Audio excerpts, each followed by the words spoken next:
Boom. Good morning. And good morning, everybody. Yeah. And, welcome back to another episode of The Good News from Your Nation. That's right. May 24th, Friday, 2024. What's up, everybody? Hopefully you've had an awesome week and you're doing good. We hope everybody's doing good out there. And this morning, big devotion is Radiating God's Light. Radiating God's light. That's right. We know that God is full of light. What is the verse? In in heaven, there's no need of light because of God. Because He just puts out that light. His power does. Yeah. And what can we do here as just simple old imperfect people here on earth? We can radiate that God's light. Now, are we comparable? No. Nowhere near. But we can radiate God's light of being, happy, joyful, peaceful, not causing any kind of conflicts and strife, because there's enough of that. And I'll be honest with you, I've done it in my life. I've caused chaos. I've caused strife and things like that. And, not happy at all with that. And so, when you're not putting out God's light, you may not even know it. But most cases, in my case, I guess I should say, I noticed it. And God showed me that you ain't putting out light. You ain't putting out my light. So, it made me get to where in my mind that I needed to be. Now, am I perfect? Like I've said before, no. Never will be. But it's because of His love and His grace and His mercy that I do want to do this. The devotion and talk about God's love and His light and the promises and, our Savior, Jesus Christ. Because I know that without that, I was doomed. I was doomed. So, I don't know. I just had that on my mind to say to y'all. Radiating God's light. Today's Bible reading is out of Matthew chapter 5, the Beatitudes, but this is actually Matthew chapter 5, 13 through 16. It's 3 verses. So this is when Jesus is talking. We have the red letter edition, and that tells where Christ spoke. And this is Matthew giving his account of it. So Matthew chapter 5, verses 13 through 16. Ye are the salt of the earth. But if the salt has lost its savor, wherewith shall it be salted? It is thenceforth good for nothing, but to be cast out and to be trodden under foot of men. Ye are the light of the world. A city that is set on a hill cannot be hid. Neither do men light a candle and put it under a bushel, but on a candlestick, that it gives light unto all that are in the house.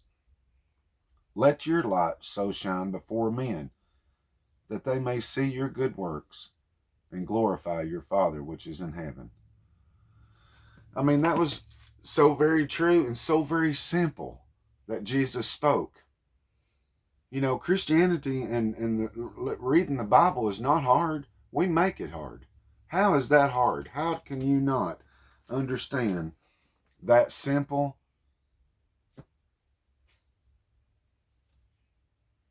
Ye are the salt of the earth. But if that salt loses its strength and it ain't, you taste a little salt in it, it's nothing. Well, the salt's no good, is it? That's what he's saying. You are the salt of the earth, but if you have lost your Savior, your strength, then wherewith shall it be salted? Well, he says it's good for nothing, but to be cast out and be trodden, be stepped on by the feet of men walking. It's no good. So that's what I was talking about the first of this, how I knew, here I am, casting out salt that's no good. I mean, what was I doing? What was I thinking? I don't know. Selfish, I believe, leads you to destruction, and ain't no different than anybody else out there, But then he goes on and says in 14, ye are the light of the world, a city. Now this is simple. A city that is set on a hill cannot be hid, can it? If you have a flat area of land and there's one hill or whatever, and you've got a city up there, you're not going to see it? Yeah, you're going to see it for miles and miles and miles before you get there. That one little light even. Simple. He says, neither do men light a candle and put it under a bushel, but on a candlestick. What kind of sense would that make if you lit a candle and you put a daggum basket over it? First of all, you're probably going to start a fire, or it's just going to boom, put it right out. Well, for one, it ain't going to put out no light for the room or for the area or whatever to see. It's not going to go. Light goes. Pushes the darkness away.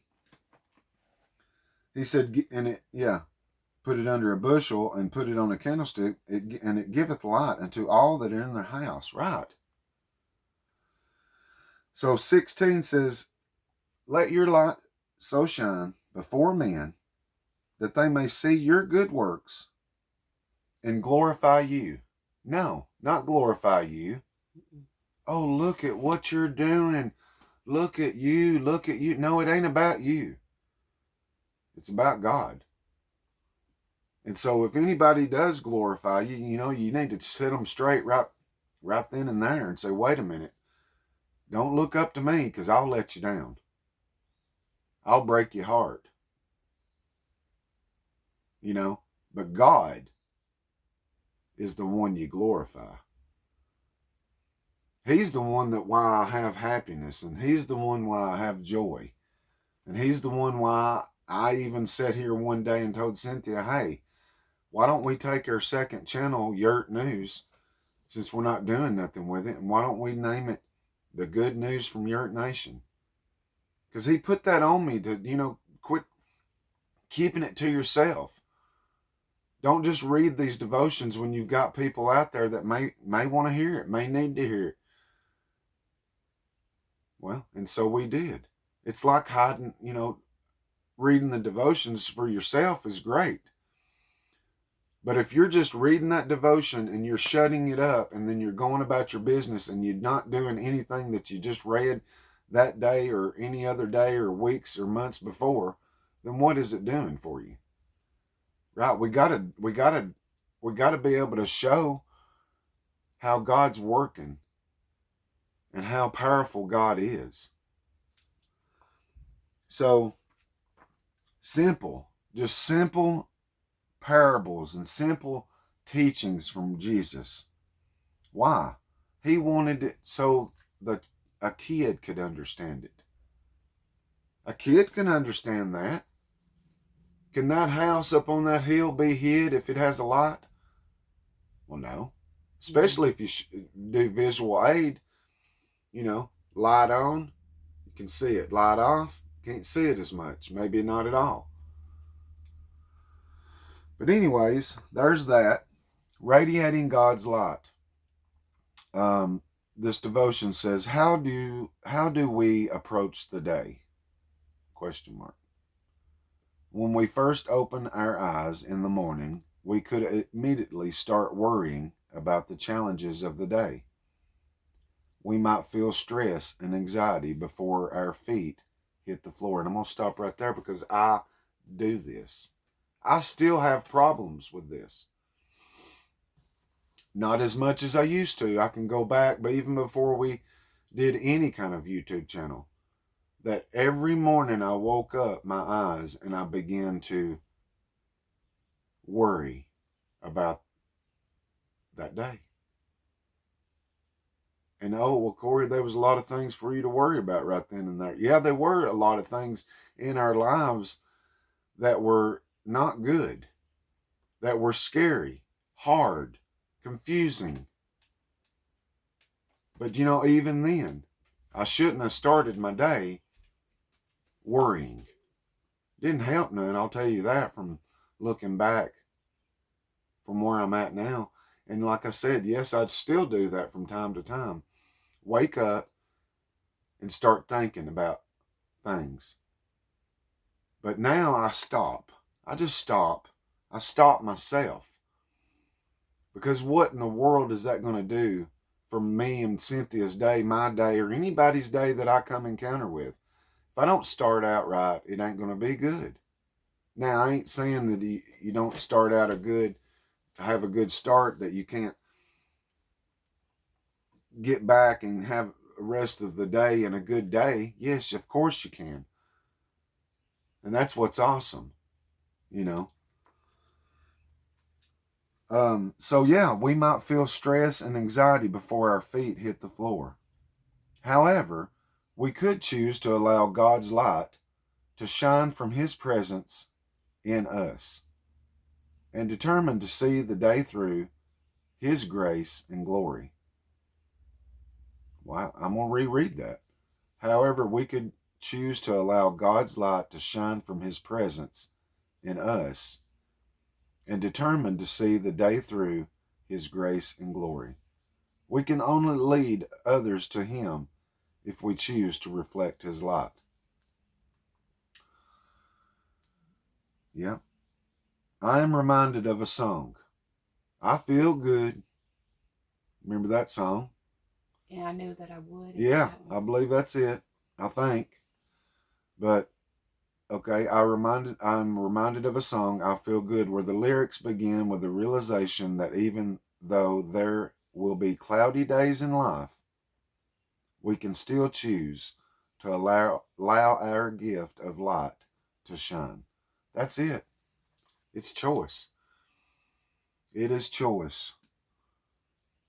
And we don't know your circumstances and what you've been through, what you're currently going through, but I'll tell you, God does.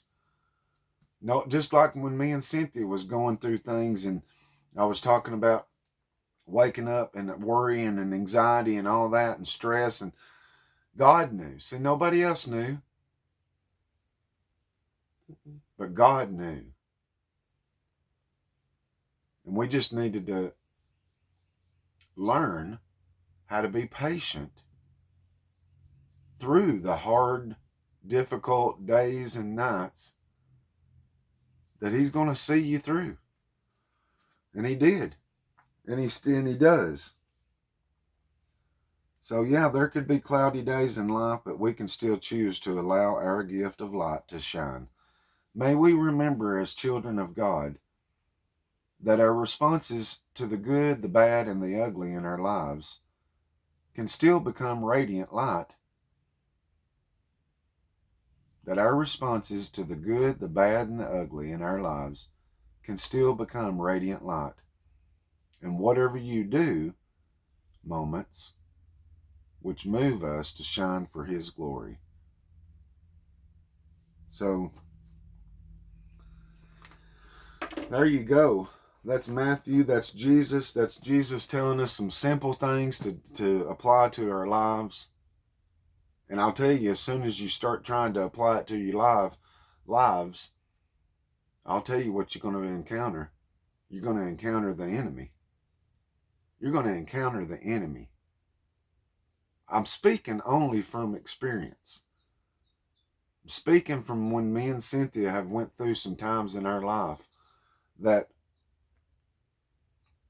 the devil wants to keep you down. He wants to keep you angry. He wants to keep you worrying. He wants to keep you stressed. Because he don't want you happy. He don't want you to shine your light. Why? Because, oh, you might get other people to come and see how good God is. That's exactly. But like I've said before, our enemy, you better know him because he's right there. And he's right. He's waiting for us to fall or fail and everything. Yeah. And so, and him, see, I told you. You know. So, yeah. That's it. You got some? I just think you said it perfect because the light is God, and I have to say this, I'm so grateful, that I turned my life around and have more faith and stuff like that. Yeah. And it seems like since I've prayed and asked for God's will to be done, it's like I have so much faith now than I ever have. But do I have hard days? Yes. Because Satan, he wants to put things in our minds to make us think that we're not good enough. Yeah. We're not strong enough. Yeah. We're not rich. Yeah. This person don't love us. And he's going to show you every negative thing and every reason why you shouldn't or whatever. But God's power is so much greater. Yeah. Any day, you guys. That's right. And like I've said before, the reason I'm just saying, the reason why I think he's attacking us and don't want us to shine that light and look to God and wait on the Lord and be still and know that I am God, all that is this. I believe that the devil is jealous because we get to inherit what he lost. Perfect. You know what I'm saying? So, yeah, let's just listen to the simple teachings of Jesus and shine your light, man, before men and women out here in the dark world. And I think of this: God in him there is no darkness. No. He is just period light. There is no darkness in God. So you can't go wrong, y'all. You can't go wrong. So we're going to get out of here. Hopefully everybody, like I said, had an awesome week. This is Friday. Hopefully you have an awesome weekend. This is kicking off big weekend for Memorial Day coming up Monday. And just be safe, everybody. And we appreciate you watching. And so we'll see you on the next one. Peace out. Love you all. Yeah. And I just want to say, please don't ever give up because you're so you're so special. Yep. And you have a beautiful purpose. That's right. Please never forget that. Always know that you are here because you matter. That's right. So that being said, you guys have a good day. And we'll see you on the beautiful next one. And love you guys. Yeah. And this right here, it's about to fall down. Yeah. So maybe we'll see something different. See y'all.